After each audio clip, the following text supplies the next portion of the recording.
Hey guys, what's going on? This is David Avellan, and today we're going to be looking at one of my black belts, Jason Soares. You guys saw him in the Back Attack series, and this is, I think, back in 2012, so I think he was a blue, maybe a purple belt, but you're going to see his game was still quite sharp here as he's going up against his opponent.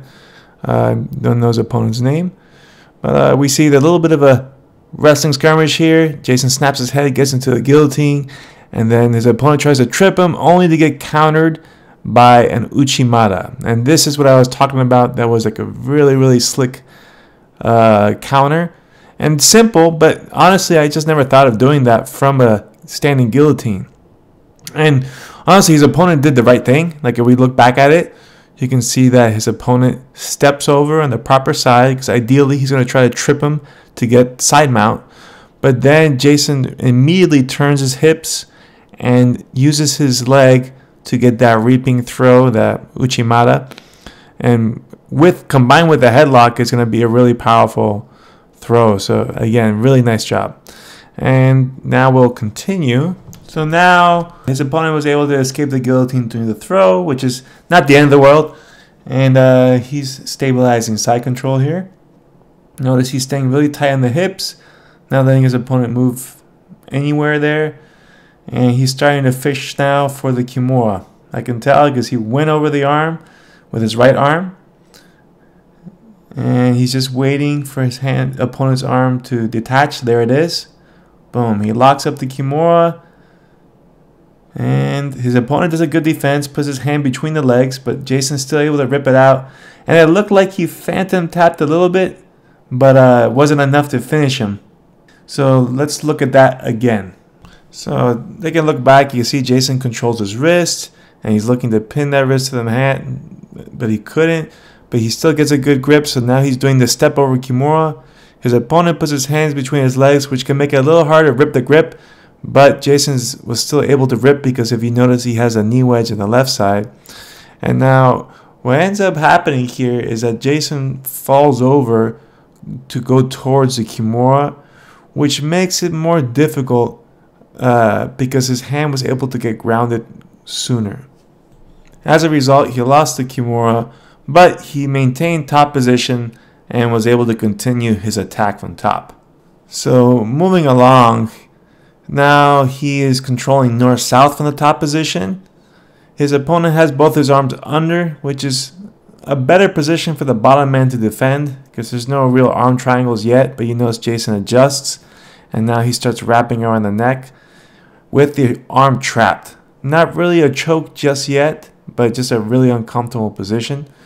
Now Jason switches back to a classical squeeze position here with the crossface and the underhook. His opponent just defending here, trying to dig in for his own underhooks and establish his frame. And there he goes. He does a good job of clearing some space, but Jason then passes to his right. And again, his opponent's doing a good job weaving his legs. But if you notice, every time Jason's switching sides, it's really throwing off his opponent's guard game. Because just as he establishes one side, Jason immediately switches to the other. He has like a quasi, not good. Jason locks in there. He's got the headlock here. And now this is where it's going to end right there. Japanese neck tie. All right, if you guys haven't seen this, it's actually in the Drysdale Cradle series. It's one of his fun chokes. He calls it the box, I think, there. But it's a really strong choke, and that ends the match. So let's play that back one more time. So we can see here Jason has him in a headlock. Might be a cradle, I can't see for this angle.